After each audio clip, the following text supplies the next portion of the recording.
ಪ್ರಿಯರೇ, ದೇವರು ಒಳ್ಳೆಯವರು, ಒಳ್ಳೆಯದನ್ನೇ ಮಾಡುವವರಾಗಿದ್ದಾರೆ. ಜ್ಞಾನೋಕ್ತಿಗಳು 14ನೇ ಅಧ್ಯಾಯ 14 ನೀವು ನೋಡುವುದಾದರೆ, ಹೃದಯದಲ್ಲಿ ಹಿಂಜರಿಯುವವನು ತನ್ನ ಸ್ವಂತ ಮಾರ್ಗಗಳಿಂದ ತುಂಬಿಕೊಳ್ಳುವನು, ಒಳ್ಳೆಯವನು ತನ್ನಲ್ಲಿ ತಾನೇ ತೃಪ್ತಿ ಹೊಂದುವವನು. ಇಲ್ಲಿ ಒಂದು ರೋಮಾಂಚಕರವಾದಂಥ ಒಂದು ಜೀವಿತದ ಕುರಿತು ದೇವರು ಮಾತಾಡ್ತಾ ಇದ್ದಾರೆ. ಒಬ್ಬ ದೈವಿಕ ಮನುಷ್ಯನ ಜೀವಿತ ಉಲ್ಲಾಸಭರಿತವಾಗಿರಬೇಕು ಎನ್ನುವುದು ಈ ವಾಕ್ಯದ ಸಾರಾಂಶ. ನಾವು ಹೇಗೆ ಬದುಕಬೇಕಂತಂದರೆ, ಈ ಲೋಕದ ಯಾವುದೇ ವ್ಯಕ್ತಿ ವಿರುದ್ಧವಾಗಿ ಒಂದು ದೂರೂ ಸಹ ನಮಗಿರಬಾರ್ದಂತೆ. ಇಲ್ಲಿಯವರೆಗೂ ನನಗೆ ಕೇಡು ಬಗೆಯಲು ಯಾರಿಂದಲೂ ಸಾಧ್ಯವಾಗಲಿಲ್ಲ ಅಂತ ಬದುಕಬೇಕಂತೆ. ಅನೇಕರು ನನಗೆ ತೊಂದರೆ ಕೊಡೋದಕ್ಕೆ ಪ್ರಯತ್ನಿಸಿದರು, ಆದರೆ ಆ ತೊಂದರೆಗಳು ಯಾವುವು ನನಗೆ ಬರಲಿಲ್ಲ ಎಂಬುದಾಗಿ ಪ್ರಯತ್ನ ಮಾಡಬೇಕಂತೆ. ಇದೆಲ್ಲವೂ ಸಾಧ್ಯನಾ? ಯೋಚನೆ ಮಾಡಿ. ಎಲ್ಲಾದರೂ ಸಾಧ್ಯವೇ? ಆದರೆ ಕರ್ತನು ಹೇಳ್ತಾನೆ, ಇವೆಲ್ಲವೂ ಸಾಧ್ಯ.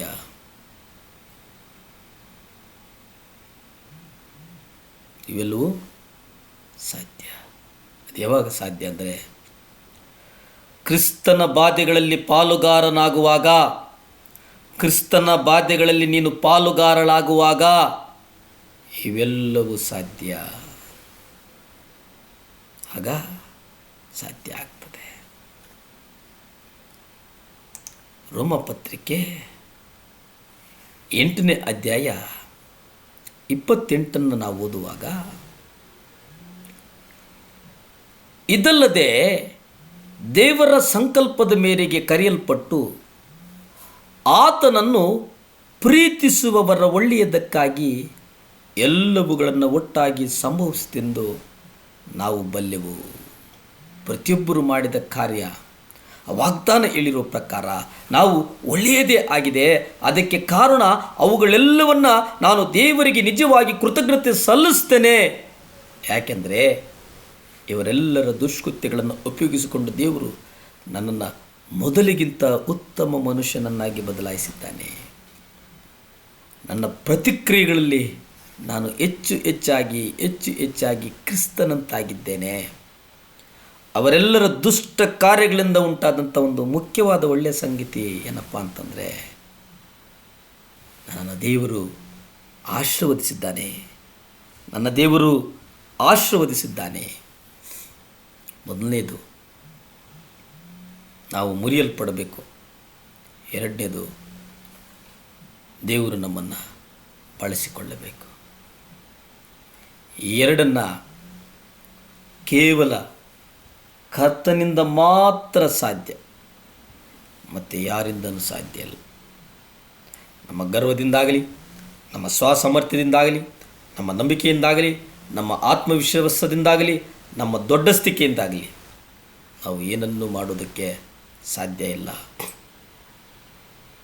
ಕೇವಲ ಆತನ ಪ್ರೀತಿಯ ನಿಮಿತ್ತ ಮಾತ್ರ, ಆತನ ಪ್ರೀತಿಯ ನಿಮಿತ್ತ, ಆತನ ಕೃಪೆಯ ನಿಮಿತ್ತ ನಾವು ಈ ಲೋಕದಲ್ಲಿ ಏನನ್ನಾದರೂ ಮಾಡೋದಕ್ಕೆ ಸಾಧ್ಯ.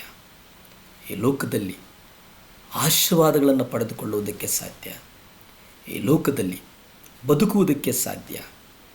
ಈ ಲೋಕದಲ್ಲಿ ನಮ್ಮನ್ನು ಉನ್ನತಕ್ಕೆ ಹೋಗುವುದಕ್ಕೆ ಸಾಧ್ಯ. ಭೂಮಿ ಆಕಾಶಗಳನ್ನು ಉಂಟು ಮಾಡಿದಂಥ ಸರ್ವಶಕ್ತನಾದಂಥ ದೇವರ ಸ್ತೋತ್ರಪ್ಪ. ಆಶೀರ್ವಾದ ಮಾಡು ಸ್ವಾಮಿ. ದೇವರೇ, ಮಕ್ಕಳಿಗೆ ಸ್ವಾಮಿ ಪರೀಕ್ಷೆಗಳು ಪ್ರಾರಂಭ ಆಗ್ತಾಯಿದೆ. ದೇವರೇ, ಮಕ್ಕಳಿಗಾಗಿ ಬೇಡ್ತೇನೆ ಸ್ವಾಮಿ. ಮಕ್ಕಳು ಓದಿರುವುದು ಸ್ವಾಮಿ ಮಕ್ಕಳಿಗೆ ನೆನಪಿರಲಿಲ್ಲಯ್ಯ. ಪ್ಲೀಸ್ ಡ್ಯಾಡಿ, ಸಹಾಯ ಮಾಡಪ್ಪ. ಮಕ್ಕಳ ದೇವರೇ ಅಪ್ಪ, ಪರೀಕ್ಷೆಗಳಲ್ಲಿ ಬರೆಯೋದಕ್ಕೆ ಕೃಪೆ ಕೊಡು. ಒಂದು ವಿಶೇಷವಾದಂಥ ಜ್ಞಾನ ಕೊಡು, ವಿಶೇಷವಾದಂಥ ಬಲ ಕೊಡು ಸ್ವಾಮಿ. ನಿಮ್ಮ ಜ್ಞಾನದ ಮೂಲಕ ಮಕ್ಕಳನ್ನು ನಡೆಸಪ್ಪ, ಆಶೀರ್ವದಿಸಪ್ಪ. ಸ್ತುತಿ, ಘನ, ಮಾನ, ಮಹಿಮೆ ನಿಮ್ಮೊಬ್ಬರಿಗೇ ಸಲ್ಲಿ ತಂದೆ. ಆಮೇನ್.